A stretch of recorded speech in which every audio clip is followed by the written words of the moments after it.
ಶಿವಾಜಿ ಮಹಾರಾಜರು ಮಾನವರಿಗೆ ಅತಿ ದೊಡ್ಡ ಭಾರ.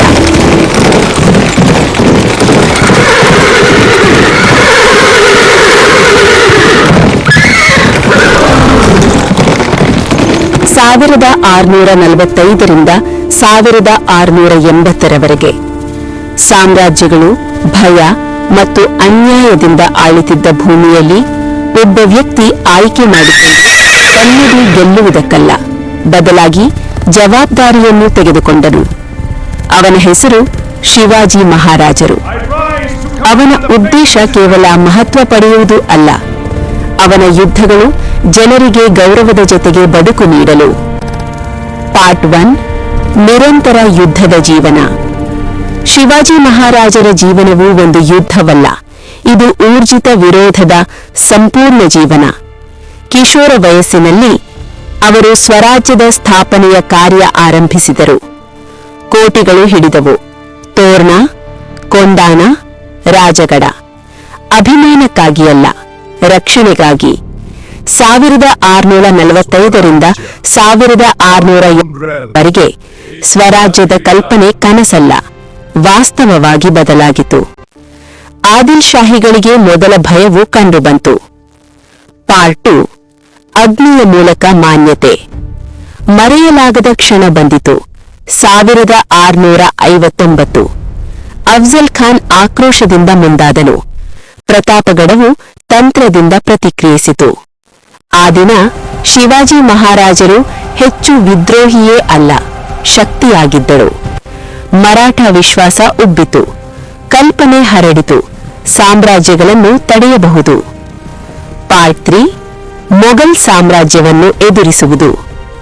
ಆದರೆ ಅತ್ಯಂತ ಬೃಹತ್ ಒತ್ತಡ ಇನ್ನೂ ಬರುವುದಿಲ್ಲ.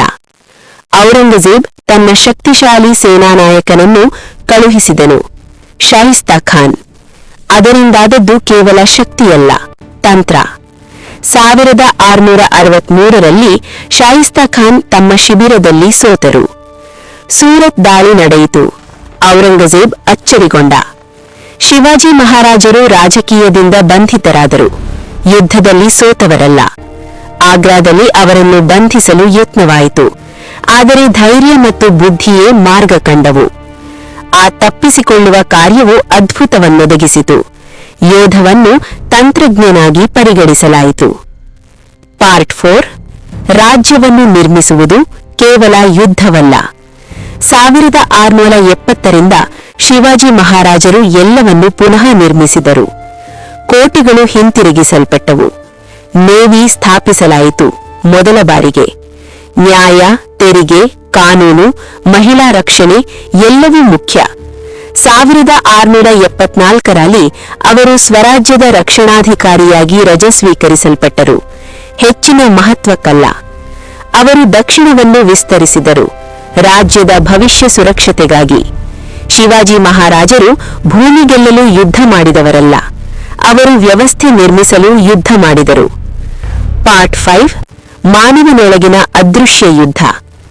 ಇತಿಹಾಸವು ಯುದ್ಧಗಳನ್ನು ದಾಖಲೆ ಮಾಡುತ್ತದೆ, ಆದರೆ ಭಾರವನ್ನು ಮರೆಯುತ್ತದೆ. 35 ವರ್ಷಗಳ ನಿರಂತರ ಯುದ್ಧ, ಅನಂತ ದ್ರೋಹಗಳು, ಬಂಧನದ ಕಷ್ಟಗಳು, ನ್ಯಾಯದ ಒತ್ತಡ, ಕ್ರೂರತೆಯಿಲ್ಲದೆ ಧರ್ಮದ ಜವಾಬ್ದಾರಿ. ಅವರು ರಾಜರು, ತಂದೆ, ಮಿಲಿಯನ್ಗಳಿಗ ರಕ್ಷಕರು. ಶಿವಾಜಿ ಮಹಾರಾಜರ ದೇಹ ಮಾನವ, ಆದರೆ ಭಾರ ಅತಿ ದೊಡ್ಡ. ಪಾರ್ಟ್ 6 ಆರೋಗ್ಯ ಮತ್ತು ಮರಣ. ಸತ್ಯ. 1680ರಲ್ಲಿ ಅವರ ಆರೋಗ್ಯ ಹೀಗೆ ಕುಸಿತು. ಇತಿಹಾಸದ ದಾಖಲೆಗಳು ಸ್ಪಷ್ಟವಾಗಿವೆ. ದೀರ್ಘ ಜ್ವರ, ಆಂತರಿಕ ರೋಗಗಳು, ಅತಿದೊಡ್ಡ ದುರ್ಬಲತೆ, ದಶಕಗಳಿಂದಾಗಿರುವ ಕ್ಲೇಶ. ವಿಷದಿಂದ ಮೃತರು ಎಂಬ ಮಾಹಿತಿಯಿಲ್ಲ, ಏನೂ ಸಾಕ್ಷ್ಯವಿಲ್ಲ. ಅತಿದೊಡ್ಡ ಯೋಧರು ರೋಗದಿಂದ ಸೋತರು, ಏಕೆಂದರೆ ಮಹಾನ್ ವ್ಯಕ್ತಿಗಳು ಕೂಡ ಮಾನವನಿಂದ ಬನೆಯವರು. ಪಾರ್ಟ್ 7 ಕುಟುಂಬ, ದ್ವಂದ್ವ ಮತ್ತು ಅಸಂಬಂಧಿತ ಆರೋಪಗಳು. ಶಿವಾಜಿ ಮಹಾರಾಜರ ಮೊದಲ ಹೆಂಡತಿ ಸಾಯಿಬಾಯಿ ತೀರದಳು. ಸಂಭಾಜಿ ಮಹಾರಾಜರು ತಾಯಿ ಇಲ್ಲದೆ ಬೆಳೆದರು. ಶಿವಾಜಿ ಮಹಾರಾಜರು ಆ ದುಃಖವನ್ನು ಮೌನವಾಗಿ ತೆಗೆದುಕೊಂಡರು. ನಂತರ ಸೋಯಾಬಾಯಿ ಮೋಹಿತೆ ಅವರ ಹೆಂಡತಿ, ರಾಜಾರಾಮ್ ಮಹಾರಾಜರ ತಾಯಿ. ಶಿವಾಜಿ ಮಹಾರಾಜರ ಮರಣದ ನಂತರ ರಾಜಕೀಯವು ಅರಮನೆಯೊಳಗೆ ಪ್ರವೇಶಿಸಿತು. ಅದೃಷ್ಟದ ಕೊರತೆಯಿಂದ ಮಹಿಳೆ ಸುಲಭವಾದ ಗುರಿಯಾದರು. ಸಾಯಿಬಾಯಿ ಅಥವಾ ಸೋಯಾಬಾಯಿ ವಿಷ ನೀಡಿದರು ಎಂದು ಕಂಟೆಂಪರರಿ ದಾಖಲೆಗಳಲ್ಲಿ ಇಲ್ಲ, ಒಂದು ಸಹ. ಸತ್ಯವಿಲ್ಲದೆ ರಾಜಕೀಯ ಕಲ್ಪನೆ ಹುಟ್ಟಿತು. ಸಾಕ್ಷ್ಯವಿಲ್ಲದಾಗ ರಾಜಕೀಯ ಕಲ್ಪನೆ ಹುಟ್ಟಿಸುತ್ತದೆ. ಪಾರ್ಟ್ 8 ಸಂಭಾಜಿ ಮಹಾರಾಜರು ಮತ್ತು ರಾಜಾರಾಮ್ ಮಹಾರಾಜರು. ಸತ್ಯ ಸ್ಪಷ್ಟೀಕರಣ. ಸಂಭಾಜಿ ಮಹಾರಾಜರು ಬೆಂಕಿಯಂತೆ ಹೋರಾಟ ಮಾಡಿದರೆ ರಾಜಾರಾಮ್ ಮಹಾರಾಜರು ಉಳಿವಿನ ಹೋರಾಟ ಮಾಡಿದವರು. ಸಂಭಾಜಿ ಬಂಧಿತನಾದಾಗ ಸ್ವರಾಜ್ಯವು ನಾಶದ ಅಂಚಿನಲ್ಲಿತ್ತು. ರಾಜಾರಾಮ್ ಸೋತರಿಲ್ಲ, ಜಿಂಜಿ ತಲುಪಿದರು, ಹೋರಾಟವನ್ನು ಮುಂದುವರಿಸಿದರು. ವಿವಿಧ ರಾಜರು, ವಿವಿಧ ಪರಿಸ್ಥಿತಿಗಳು, ಒಂದೇ ಭಕ್ತತೆ. ಎಂಡಿಂಗ್. ಮೃದು ಸಂಗೀತ, ಕೋಟೆಗಳು ಆಕಾಶಕ್ಕೆ ಕಳೆದು ಹೋಗುವ ದೃಶ್ಯವಿಂದ. ಶಿವಾಜಿ ಮಹಾರಾಜರು ದ್ರೋಹದಿಂದ ಸಾಯಲಿಲ್ಲ.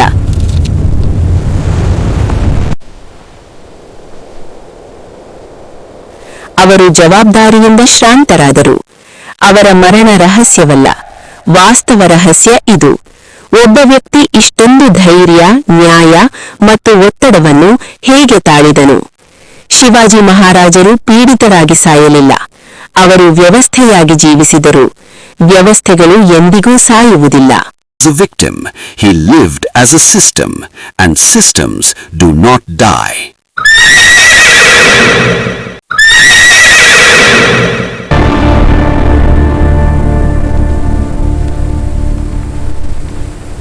He was crowned not as an emperor of ego, but as a king by the will of his people.